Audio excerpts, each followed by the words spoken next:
Gentlemen, tonight as we sit here as one program, as you sit with your brothers, we ask you to reflect on a few things that you've seen tonight and that we've learned over the course of the week.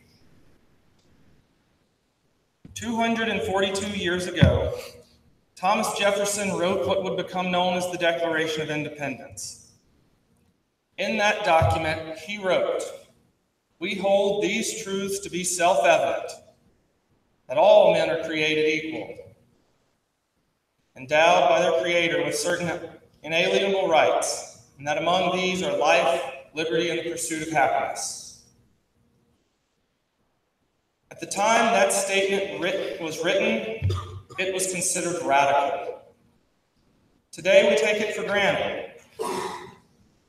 Just a few days ago, as you sat in this room, staff member Scott laid out that each year here at Boise State, we operate with an unofficial motto that guides our principles throughout the week.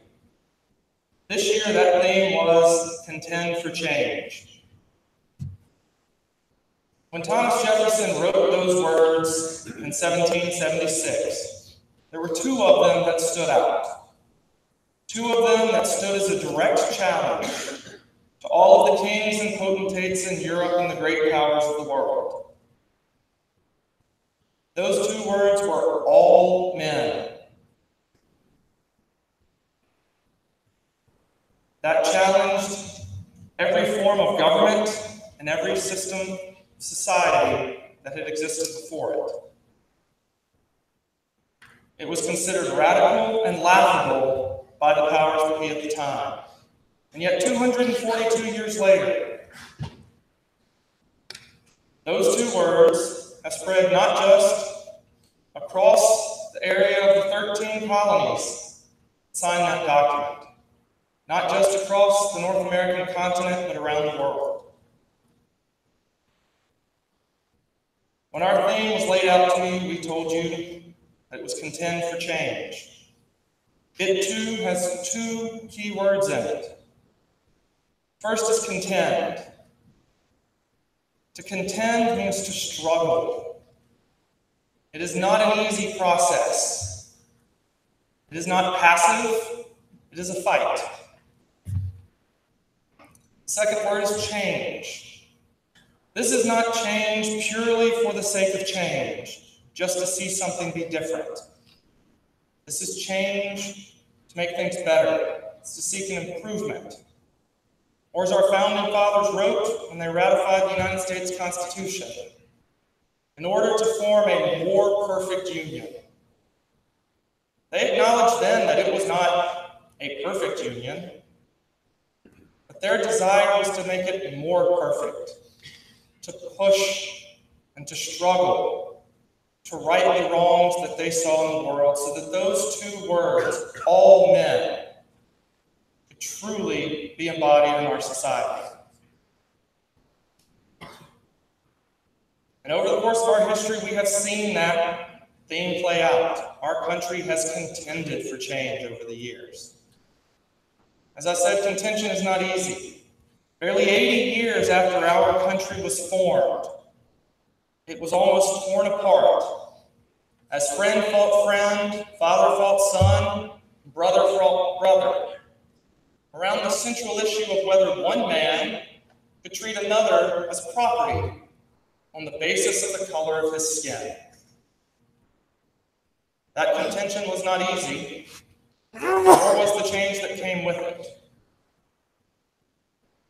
Just a few decades before that, in 1848, a group of women, led by Elizabeth Cady Stanton and Susan B. Anthony, met together to say, that phrase, all men, it doesn't just mean men, it means mankind. And that it was not right that half of our population should not even have the right to exercise the most basic of American rights, the right to vote. And those women began to contend for change. And that was not an easy contention. It would be 80 years before a constitutional amendment was ratified that granted women the right to vote. Those women who met in 1848 had all died at least a decade before, and yet they spent their lives contending for change, to see an improvement in the world around them. And even then, in 1919, the struggle was not over. In 1953, in Baton Rouge, Louisiana, a group of Black community leaders organized what would be the first successful citywide bus boycott in American history. But just 2 years later, would serve as the inspiration for a young minister named Martin Luther King Jr.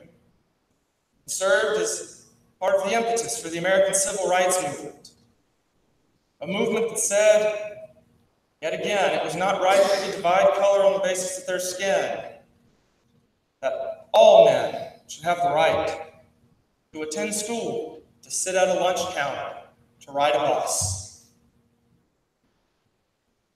Even today, there is still contention in our society. There is always room for improvement. And that is our challenge to you over the course of this week. As you have come into Louisiana Boys State, we told you that we seek to model the American system at the local and state level. We lay out for you a slate that says, here is what we have. Make of it what you will. The slideshow you saw had many positive images of America. It also had many negative images. Some of those positive images may not have been positive to you. They may have been positive to others. That's part of what makes America what it is. And we would be remiss if we did not acknowledge that. And if there were things in there that you saw that you did not like, it is your right, nay, it is your duty as a citizen to contend for change. To push back against the easiness that comes with apathy, and against the comfort that comes with complacency.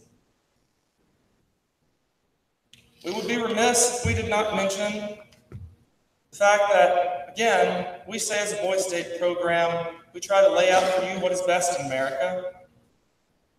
But just as in America, not everything is perfect or has always been as good as it is now in Boys State. There has been contention for change. Within this week, we've had elections, some decided by oratorical skill and debate, others decided by rumor, decided by slander. If that is something that you see in Boys State and you say, that's not what Boys State should be, then why should it be we are satisfied in our communities and country around us? And again, we must acknowledge where we have been. And Boys State today is a great program. And it has, at its core, stood for those principles over many years. This wonderful program you see today has not always been the program that it was. Boys State came to Louisiana in 1940. Notice I did not say Louisiana Boys State. In 1940, the American Legion founded Pelican Boys State in Louisiana. That was a program for young men like me. It would not be another 9 years before, under pressure from the National Office of the American Legion, that Louisiana founded Bayou Boys State, a segregated program for young men of color. That did not embody the principle of all men being created equal. That did not mean that there was not contention for change. We have always been amazed at how the young men of Louisiana Boys State can look around and notice things that are wrong, that need improvement, and push and challenge and strive for change. Sometimes in the face of the very people who have led you throughout the week. In 1955, 1 year after Brown versus Board of Education, in the Senate chamber, the Louisiana State Capitol building in Baton Rouge, the citizens of Pelican Boy State introduced a bill calling for the integration of public schools in Louisiana, and by extension, of the two Boy State programs. As a member of the program staff, I consider that one of the finest moments in Boy State history, when the citizens of this program looked around and said, this is not just wrong in our state, in our country, but it is wrong in our program. That was a wonderful moment. It was also, as a member of the program staff, one of the darkest moments in our history, because the members of the program staff in the American Legion, rather than allow that issue to come to a vote, rather than allow the citizens of Pelican Boy State to make a statement about Louisiana, dissolved the Senate. It would be another decade before the program was integrated and before young men from across the state were allowed to sit together. Young men of different races were allowed to form bonds of brotherhood with one another through this program. Experience many of you had and many of us have had, so that we can call each other some of the closest friends any of us have ever known. That was contention for change. When you leave here, our challenge to you is to go forth from this program and not be content with what you see around you if there is something that can be improved. We're not asking every citizen of Louisiana Boy State to go out and run for great office or to be the headline in the newspaper. Rather, to look around and to say, what is it that needs to be changed? And am I willing to be that individual who contends for it? Whether that change comes quickly, or whether in the case of Elizabeth Cady Stanton and Susan B. Anthony, you have to give your entire life in contention in the hopes that one day that change will come. That is our challenge to you as a program. That is what we have laid out for you this week. You have the ability. Now you have the brotherhood to work together. In Louisiana Boy State, we are a brotherhood. And when you leave this place, you do not leave alone. We ask that when you leave this place, you leave it with your brothers, and that you do embody those principles of this program. And that you go out and you make that difference, that you be the change both that you want to see and that this country needs to see. So again, that is our challenge to you this week. When you leave here, contend for change.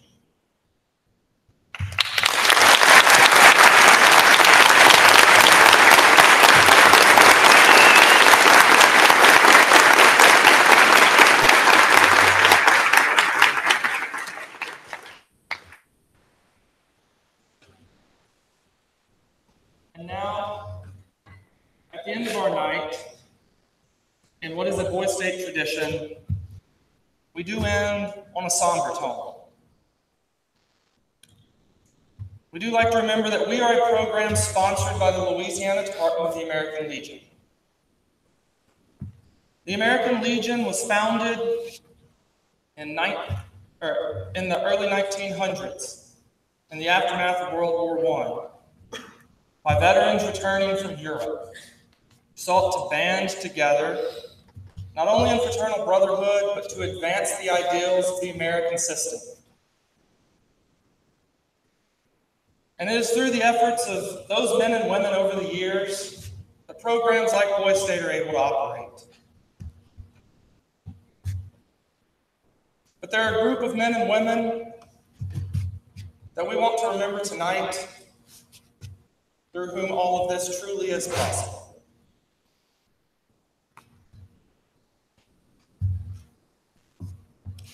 Those are the men and women who never had the opportunity to join the American Legion.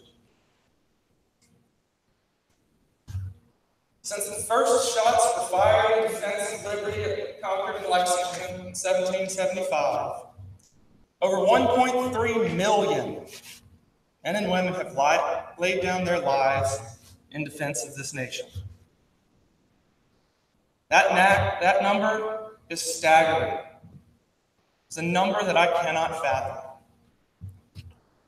The idea that I would ask a single individual in this room to lay down their life for me is unthinkable.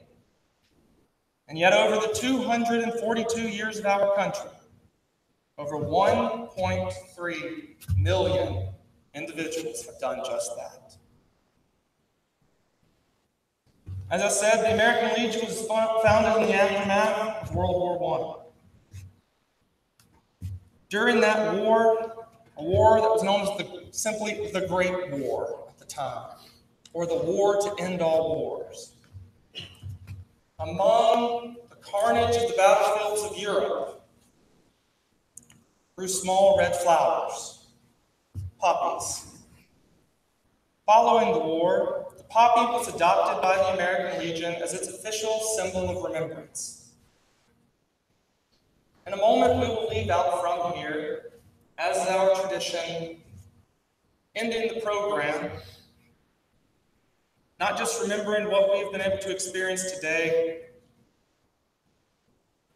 but marching in silence in honor and in memory of those individuals who allowed such programs to happen. When you leave here this evening, you will be presented by the men and women of the American Legion with a paper red poppy. Traditionally, worn on the chest, above the heart, to show our respect for those who died. When we leave here tonight, we ask that you pin it on your shirt, and that you wear it tomorrow as a sign of respect for those individuals. As I said, the poppy is the official symbol of remembrance of the American Legion. Those given to you tonight and worn tomorrow were donated by women to the American Legion Auxiliary, so that you can participate in this Legion tradition. In a moment, I will read to you from the poem that inspired the poppy as a symbol of remembrance, and after that we will be dismissed from here. As I said, we will march together in silence in honor of those men and women, when we will gather at the flagpole for the closing of this evening's ceremonies before we head back to the columns, so that you can spend your night tonight reflecting with your brothers on the lessons you've learned this week and the friendships that you've made.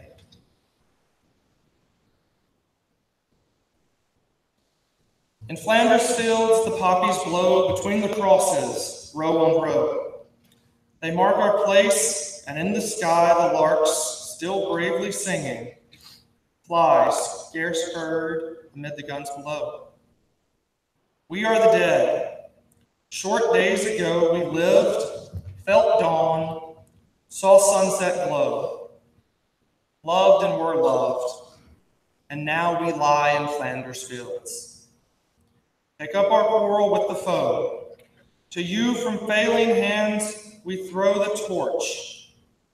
Be yours to hold it high.